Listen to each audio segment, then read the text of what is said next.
News में आपका स्वागत है। मैं हूं मनोज। दरभंगा डीएमसीएच पर हमारी पैनी नज़र हमेशा रहती है, क्योंकि ये हजारों लाखों मरीजों के जान और ज़िंदगी का सवाल होता है। ऐसे में हम उस विभाग की खामियों को अधीक्षक के समक्ष रखते हैं और अधीक्षक प्रॉपर केयर करते हुए मरीज़ को निजात दिलाने के लिए वो तत्पर रहते हैं। यही नहीं कि डॉक्टरों को भी फटकार लगाते हैं जब अगर समय पर उपलब्ध नहीं होते हैं मरीजों के लिए। आज हमारे साथ डीएमसीएच के अधीक्षक हैं डॉक्टर एच एन मिश्रा। एक चीज़ काफ़ी महत्वपूर्ण रहती है, ओपीडी का संचालन, जिससे हजारों मरीज की कैरियर जिंदगी रहती है। तो ओपीडी के संचालन में कहाँ क्या प्रॉब्लम है, उसको कैसे अभी दूर करें कि कई डॉक्टर अभी भी नहीं आ पाते हैं समय पर, उसकी इन्फॉर्मेशन कैसे होगा? देखिए, ओपीडी में जैसा कि आप आरोप लगा रहे हैं कि कई डॉक्टर समय पर नहीं आ पाते हैं, तो यहाँ जो मेरे यहाँ जो है ना, डॉक्टर सिर्फ ओपीडी के लिए नहीं है। मान लीजिए कि किसी डॉक्टर को आज शुक्रवार को ओपीडी है, कुछ डॉक्टर ओपीडी में आने से पहले विभाग में भर्ती मरीजों का राउंड लगाते हैं। किसी शिक्षक का क्लास रहता है 8 बजे सुबह से, तो वो 9:30 बजे तक क्लास को ले करके आते हैं और कई वार्ड होकर के ओपीडी में आते हैं। और ओपीडी में जब आते हैं तो ओपीडी का काम जो है सो करके फिर जाते हैं। कई लोग, आप बोले हैं लेट से आते हैं, कई लोग टाइम से आ जाते हैं। यदि उनका क्लास नहीं रहता है, चाहे इंडोर में कम मरीज रहता है, तो वो थोड़ा पहले भी ओपीडी में चले आते हैं। ये जो मेडिकल कॉलेज का कंसेप्ट सदर हॉस्पिटल के कंसेप्ट से अलग है। ये टीचिंग, ट्रेनिंग और ट्रीटमेंट, 3 चीज़ के लिए मेडिकल कॉलेज का अस्पताल रहता है। आप पढ़ाइए, आप जो भविष्य के डॉक्टर हैं, बनने वाले डॉक्टर हैं, एमबीबीएस डॉक्टर हैं, इंटर्न है, पीजी स्टूडेंट है, उनको ट्रेनिंग दीजिए। उस ट्रेनिंग में जो मरीज़ आ रहा है उसका ट्रीटमेंट कीजिए। तो मरीज़ का ट्रीटमेंट करना मेरे लिए ज़रूरी है, इसलिए कि मरीज़ यदि नहीं आएगा तो फिर हम टीचिंग किस पर करेंगे और ट्रेनिंग किस पर करेंगे। तो वो मेरा पार्ट है, वो मेरा मददगार है। मरीज़ को हम इलाज करके उसकी मदद करते हैं, लेकिन मरीज़ मेरे यहाँ इलाज करा के मेरी मदद करता है। तो मेडिकल कॉलेज का कंसेप्ट थोड़ा सा ये है। इसका विकल्प तो होगा ना, अगर मान लेते हैं कि किसी का ड्यूटी है तो उसके जगह पर सीनियर डॉक्टर में कोई ऐसा नहीं, ऐसा नहीं है, ऐसा नहीं है। जिसका यूनिट है उसी के यूनिट के लोग काम करते हैं। यदि यूनिट इंचार्ज किसी कारण से कभी लेट आए तो उनके असिस्टेंट प्रोफेसर रहते हैं, उनके रेजिडेंट रहते हैं। ये नहीं होगा उनके बदले में दूसरा कोई यूनिट इंचार्ज आ जाएगा, कहे तो सबका डे बटा हुआ है। पर आरोप लगता है कि आप एसएन सिन्हा की तरह एग्रेसिव होकर के काम कराते हैं आप। नहीं, ऐसी बात नहीं। एग्रेसिव होकर काम तो करना ही ना, काम नहीं करेंगे तो फिर कैसे होगा। और चूँकि कोरोना के चलते बहुत सा काम पिछड़ गया, लोग सारी एनर्जी, अस्पताल का टोटल रिसोर्सेज ये कोरोना की तरफ लग गया था। तो लोग गांव में इलाज कराने के लिए भी कम आते थे कि कोरोना अभी मत जाओ, बस से जाओगे कोरोना हो जाएगा, टेम्पू में, ट्रेन में। अब कोरोना का कहर थोड़ा सा घट गया है, लगभग जो है सो माने 1 अंकों में है। तो लोग आ रहे हैं, बाहर निकल रहे हैं, इलाज कराने के लिए आ रहे हैं।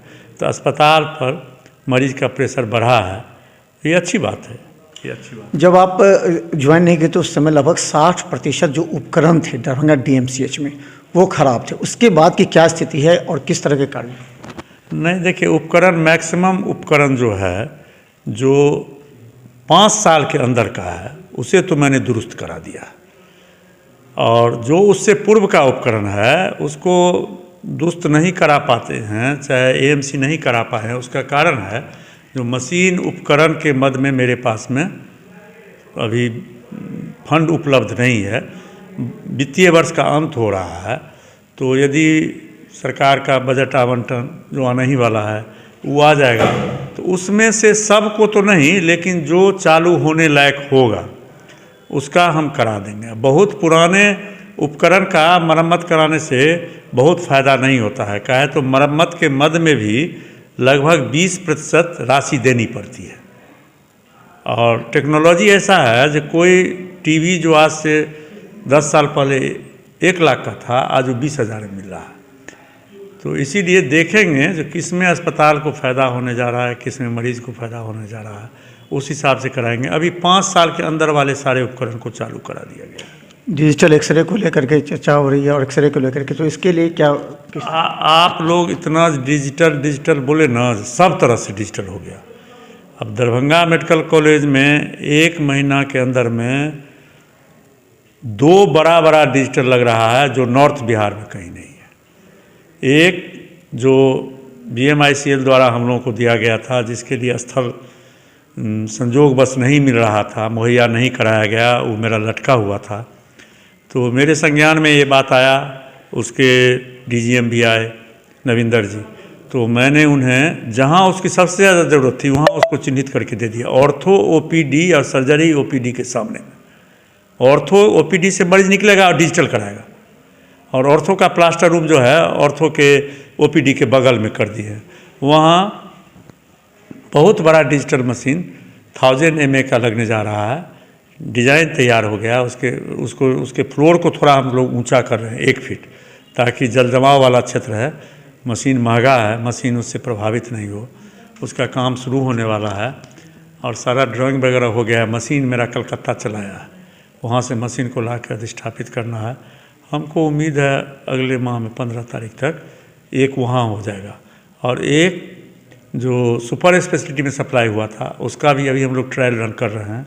रोज़ 4-5 मरीज का करके देख रहे हैं कैसा मशीन चल रहा है। तो वो भी मरीज को जो है ना, वो PPP मोड पर है या फिर उसको अलग? नहीं, वो PPP मोड, दोनों में से कोई एक्सरे PPP मोड पर नहीं है।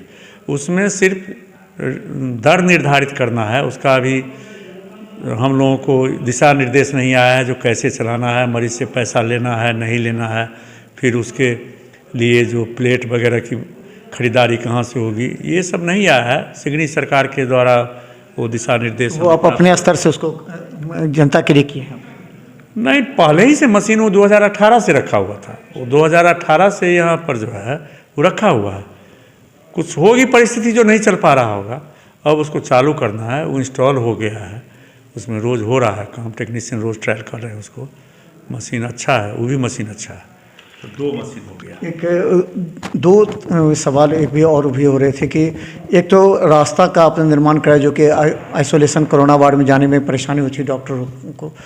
दूसरा ये था कि जो पैथोलॉजी विभाग में अभी तक जो है शौचालय, जो कि वहाँ बहुत महत्वपूर्ण है, वहाँ की जनता जो मरीज थी वो मांग कर रही है, तो उसके लिए अभी तक कोई प्रयास नहीं? उसके लिए प्रयास देखिए, सिर्फ वहाँ का क्लिनिकल पैथोलॉजी के इसका शौचालय का सवाल नहीं है।